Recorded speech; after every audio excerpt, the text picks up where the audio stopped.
Hello guys, Radhe Radhe. आज की इस वीडियो पर हम लोग पढ़ने वाले हैं मेटाबोलाइट्स।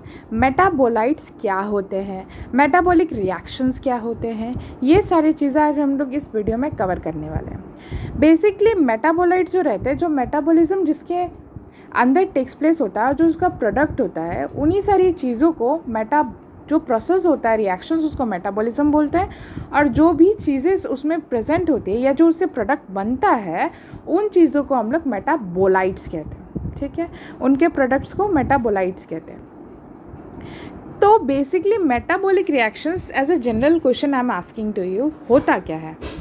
मेटाबॉलिक रिएक्शंस उन ऑल रिएक्शंस को कहते हैं जो कि हमारे बॉडी में टेक प्लेस होते हैं। हमारे बॉडी में जितने भी रिएक्शंस होते हैं, उन चीज़ों को हम लोग मेटाबॉलिक रिएक्शंस कहते हैं। तो 3 चीज़ें हैं जो आपको याद रखनी है: metabolites, metabolic reaction and metabolism. ये तीनों में डिफरेंस मैं आगे चल के बता दूंगी। तो ये जो आप डायग्राम देख रहे हो, इसमें बेसिकली देखो कि यहाँ पे ग्लूकोज बन रहा है या लिपिड बन रहा है या लैक्टेट बन रहा है। तो पूरा का पूरा सेल जो है वो क्या है, इंगेज है अपने अपने काम में, अपने अपने एनर्जी देने में, लेने में, ताकि डिफरेंट प्रोडक्ट्स का फॉर्मेशन हो सके। अब अगर डिफरेंट प्रोडक्ट्स का फॉर्मेशन हो रहा है, तभी तो प्रोटीन बन रहा है, लिपिड बन रहा है, ग्लूकोज बन रहा है, कुछ बहुत सारी चीज़ें बन रही है जिसके कारण हमें एनर्जी मिल रही है। एटीपी का प्रोडक्शन हो रहा है, तब हमें एनर्जी मिल रही है, एंड मैनी थिंग्स। तो इतने रिएक्शंस हो कैसे रहे, और इतने रिएक्शंस को क्या कहते हैं? पूरे बॉडी तो एक रिएक्शंस के कारण ही चल रहा है। अगर हमारे बॉडी में रिएक्शंस ही नहीं चलेगा तो हमारा बॉडी तो आगे क्या ही बोलूँ। तो आगे बढ़ते हैं। बेसिकली जो जितने भी रिएक्शंस होते हैं हमारे शरीर के अंदर, उनको मेटाबॉलिक रिएक्शंस कहा जाता है। Let's start the important lecture. So very first point is metabolism and metabolic reactions. Metabolism और मेटाबॉलिक रिएक्शन में कोई अंतर नहीं है, दोनों समान रूप से एक ही वर्ड है। मेटाबॉलिज्म कर दो या मेटाबॉलिक रिएक्शन कर दो, उनका मतलब एक ही रहता है। All the chemical reactions taking place inside the living organisms are collectively called as metabolic reactions and the phenomena is called metabolism. तो बेसिकली इस प्रोसेस को कलेक्टिवली हम लोग मेटाबॉलिक रिएक्शंस कह देंगे, या इस फेनोमेना को हम लोग मेटाबॉलिज्म कह देते हैं। अब यहाँ पे इंपॉर्टेंट नोट ये करने वाले कि आप में से बहुत सारे लोग ऐसे होंगे जो ये कहेंगे, अच्छा आपने तो ये नहीं बताया कि नॉन लिविंग थिंग होगा या लिविंग थिंग होगा, क्योंकि नॉन लिविंग केमिकल रिएक्शंस भी तो होते हैं ना, जो हम लोग लैब्स में टेक्स प्लेस करते हैं। तो उतना आप लोगों को दिमाग लगाने की ज़रूरत नहीं है, क्योंकि हम लोग बेसिकली लिविंग ऑर्गेनिजम्स की बात करें, तो इसमें कंफ्यूज मत होइएगा। नेक्स्ट इज द प्रोडक्ट और by product formed during this metabolic reactions are called metabolites. ठीक है, या तो वो प्रोडक्ट हो सकते हैं या फिर वो बाई प्रोडक्ट हो सकते हैं। ठीक है, एग्जैक्टली वो प्रोडक्ट हो सकता है, मतलब कि क्या होता है, मेन प्रोडक्ट होता है। 2 चीज़ें होती हैं, मेन प्रोडक्ट होता है और एक जो मेन प्रोडक्ट बेसिकली उसको कहते हैं जो कि यूज़फुल होता है हमारे लिए, हम लोग उसको काम पे ला सकते हैं। बट जो ऐसा प्रोडक्ट जो हमारे एकदम वेस्ट होता है, उसका कोई काम नहीं है, उसको बाई प्रोडक्ट कहा जाता है। तो एग्जैक्टली आप प्रोडक्ट नहीं कह सकते, बाई प्रोडक्ट भी हो सकते हैं, तो उसको हम लोग मेटाबोलाइट्स कहते हैं। Clear? Type of metabolic reactions क्या क्या होते हैं हम लोगों ने पढ़ा है जूनियर क्लासेस में। एनाबॉलिक रिएक्शंस होते हैं, कैटाबॉलिक रिएक्शंस होते हैं, अब उसके डिटेल में भी पढ़ेंगे। एनाबॉलिक रिएक्शंस बेसिकली ये होते हैं कि जहाँ पे स्मॉलर मॉलिक्यूल्स जो होता है, छोटे छोटे छोटे छोटे छोटे छोटे छोटे छोटे बड़े बन जाते हैं, उन मॉलिक्यूल्स के फॉर्मेशंस को एनाबॉलिक रिएक्शंस टर्म किया जाता है। अब ये जो एनाबॉलिक रिएक्शंस है वो तो एकदम तुरंत तो करेगा नहीं, उसको तो एनर्जी का रिक्वायरमेंट चाहिए ना, ऐसे तो करेगा नहीं वो। तो वो क्या करेगा, स्मॉलर मॉलिक्यूल्स क्या होते हैं, एकजुट होते हैं, एनर्जी को रिक्वायर करते हैं, एनर्जी रिक्वायर्ड, जिसके कारण जो रहता है वो लार्जर मॉलिक्यूल्स का फॉर्मेशन करते हैं। ये बायोसिंथेटिक फेज होता है, क्योंकि इसमें क्या होता है, सिंथेसिस होते हैं मॉलिक्यूल्स के, इसलिए इसको बायोसिंथेटिक फेज कहा जाता है। इसके कारण अमीनो एसिड जब पेप्टाइड बॉन्ड का फॉर्मेशन करते हैं एक दूसरे के साथ, तो उसमें क्या होता है, पेप्टाइड लिंकेज का फॉर्मेशन होता है। तो वो ऐसा तो नहीं है प्रोटीन एक ही अमीनो एसिड से बना होगा, several hundred thousands lakhs of amino acids एक साथ जुड़ते हैं, तब जा कर के वो क्या फॉर्म करते हैं, प्रोटीन का फॉर्मेशन करते हैं। एकजुट हो करके। तो वो सीधे तौर पे तो बड़ा मॉलिक्यूल नहीं बनाया, वो धीरे धीरे करके एक बड़ा मॉलिक्यूल बनाया। तो वो तो किस रेंज में आ जाएगा, किस मेटाबॉलिक रिएक्शंस में आ जाएगा हमारे शरीर के, anabolic reactions. Acetic acids becomes cholesterol. तो जो एसिटिक एसिड होता है वो उसका अगर फॉर्मेशन होता है तो वो कोलेस्ट्रॉल में चेंज हो जाता है। और कोलेस्ट्रॉल से अगर बात उठी है तो ये कहना मैं ज़रूर समझूंगी कि इसका डायग्राम आप एनसीईआरटी में देख लीजिएगा, क्योंकि ये डायग्राम और मॉर्फिन का डायग्राम और बहुत सारे जो क्लास 12 है उसमें एनसीईआरटी के बुक्स में डायग्राम है, कैनाबिनॉइड के हैं और मॉर्फिन के हैं, और ये कोलेस्ट्रॉल का डायग्राम, ये सारी चीज़ें ये जो है ये आपको पता होनी चाहिए। इन तीनों का डायग्राम बहुत ज़्यादा इंपॉर्टेंट है, एकदम आप कंफ्यूज हो सकते हो, इसलिए इन तीनों का डायग्राम आपको एकदम बहुत अच्छी तरीके से पता होना चाहिए। फिलहाल के लिए कोलेस्ट्रॉल आप याद रखो, अगर आपके पास 12th का बुक है तो आप उसमें मॉर्फिन और कैनाबिनॉइड का भी डायग्राम देख सकते हो। Next is catabolic reactions. Catabolic reactions क्या होते हैं मैम? कैटाबॉलिक रिएक्शंस जस्ट उल्टे होते हैं एनाबॉलिक रिएक्शंस के।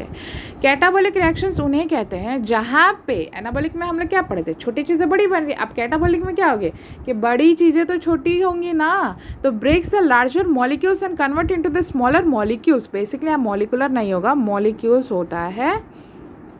अब अगर मैं बड़ी चीज़ को तोड़ूंगी छोटी चीज़ों में तो उसमें तो एनर्जी तो बेसिकली बॉन्ड उसमें टूटेगा तब तो वो छोटा बनेगा ना। अब ऐसा नहीं है कि शरीर के अंदर हथौड़ी प्रेजेंट है तो वो हैमर से मार करके क्या कर देता है, निंजा हथौड़ी की तरह तोड़ देता है सारे मॉलिक्यूल्स को, ऐसा नहीं होता है। एक लार्जर मॉलिक्यूल्स होता है जिसमें क्या होता है कि सेवरल इंजाइम्स सेवरल तरीके के रिएक्शंस टेक्स प्लेस करेंगे तभी उनका बॉन्ड ब्रेक हो सकता है, और तभी क्या होता है कि वो एक स्मॉलर मॉलिक्यूल में कन्वर्ट हो जाते हैं। उन्हीं को हम लोग क्या कहते हैं, कैटाबॉलिक रिएक्शंस। इसमें बेसिकली रिलीज ऑफ एनर्जी एकदम मस्ट है, इंपॉर्टेंट है, प्रेजेंट ही होगा। और ये डिग्रेडेशन प्रोसेस होता है। डिग्रेडेशन प्रोसेस मतलब ये होता है कि यहाँ पे कोई चीज़ें बन नहीं रही है, सिंथेसाइज नहीं हो रही, ये डिग्रेड हो रही है, मतलब कि कम रेंज में आ जा रही है, लोअर कैपेबिलिटी में आ जाती है। फॉर एन एग्जाम्पल ग्लूकोज जो रहता है वो जब लैक्टिक एसिड में कन्वर्ट हो जाता है, ठीक है, ये बेसिकली एनारोबिक का लक्षण है। ठीक है, जब ग्लूकोज जो रहता है वो क्या होता है, सेलुलर रेस्पिरेशन कराता है, जो कि मैं बताऊंगी। सेलुलर रेस्पिरेशन जब वो करते हैं तो ग्लूकोज जो है वो एनारोबिक पाथ में जाता है, तो क्या होता है, लैक्टिक एसिड का फॉर्मेशन होता है। तो ग्लूकोज एक लार्जर मॉलिक्यूल होता है, लैक्टिक एसिड एक स्मॉलर मॉलिक्यूल होता है। साथ ही साथ जब ग्लूकोज एक एरोबिक पाथ में जाता है मैम, एरोबिक पाथ में जाता है मैम, तो होता क्या है, बेसिकली CO2 H2O और ATP का फॉर्मेशन होता है, जिसके कारण जो रहता है ATP का फॉर्मेशन होगा, तभी तो हमारे बॉडी में एनर्जी आएगी, तभी तो हम काम करेंगे ना। Next is the energy currency is ATP। Energy currency basically क्या होता है कि जो एनर्जी करेंसी होता है वो ATP को ही कहा जाता है, क्योंकि वही मेन होते हैं जो कि हमको एनर्जी प्रोवाइड कर रहे थे। अब उसमें ज़्यादा दिमाग नहीं लगाना है, ठीक है, आपको ये याद रखना पॉइंट, इंपॉर्टेंट पॉइंट्स है।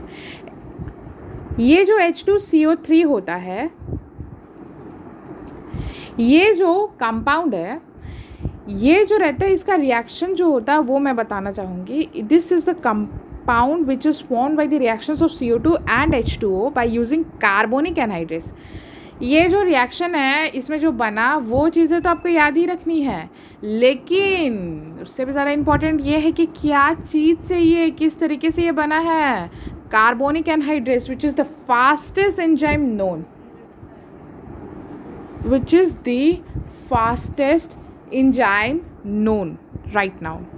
तो ये जो रहता है ये इंपॉर्टेंट है, ठीक है।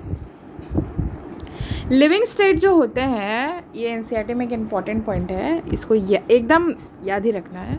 लिविंग स्टेट जो होता है वो नॉन इक्विलिब्रियम स्टेडी स्टेट होते हैं, कहलाता है।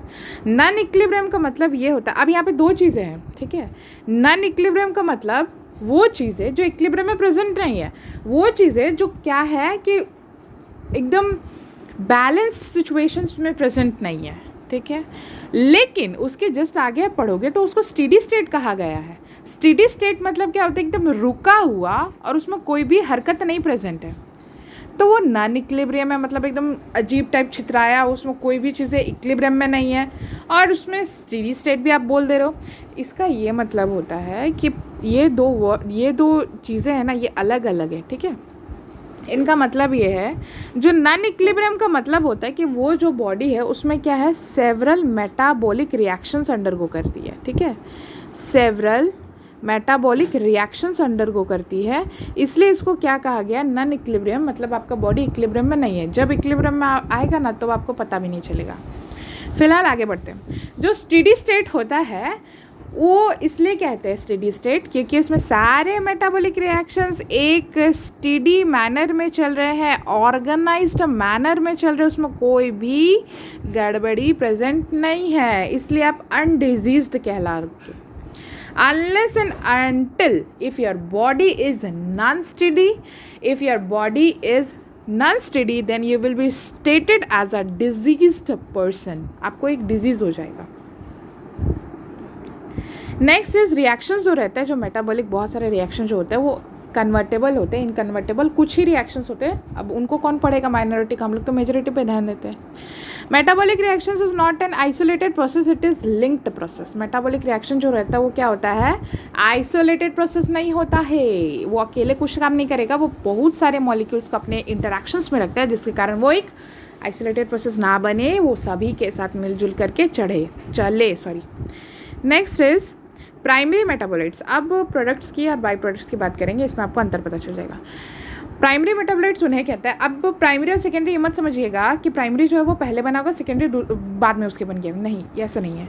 प्राइमरी मेटाबोलाइट्स उन्हें कहते हैं जो directly involve in the growth and development होता है, मतलब जिसका काम है हमको डायरेक्टली अगर वो इन्वॉल्व है ग्रोथ और डेवलपमेंट में तो आपका काम है, इसलिए हम लोग आपको प्राइमरी मतलब पहले नज़र में इज्जत देंगे। लेकिन सेकेंडरी वो होते हैं जो बाय प्रोडक्ट के हिस्से में आते हैं। They are not involve directly in the growth and development of organisms in which they are formed, तो उनको जो है कम इज्जत दी जाती है बाय प्रोडक्ट्स को। लेकिन प्राइमरी मेटाबोलाइट्स को ज़्यादा इज्जत देंगे क्योंकि वो हमारे ग्रोथ और डेवलपमेंट में हिस्सेदारी निभा रहे हैं, ठीक है, इसलिए ये डिफरेंस होता है।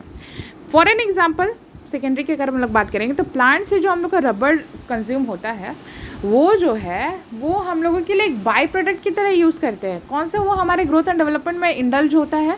लेकिन वही अगर आप बात करोगे फ्रूट्स एंड वेजिटेबल्स की तो they are directly indulge in the growth and development, तो they are the primary metabolites. Okay, fungi भी कहीं कहीं यूज़ होते हैं सेकेंडरी मेटाबोलाइट्स, और बैक्टीरिया तो होते ही होते हैं। अब हम लोग मेटाबोलाइट्स की बात करेंगे।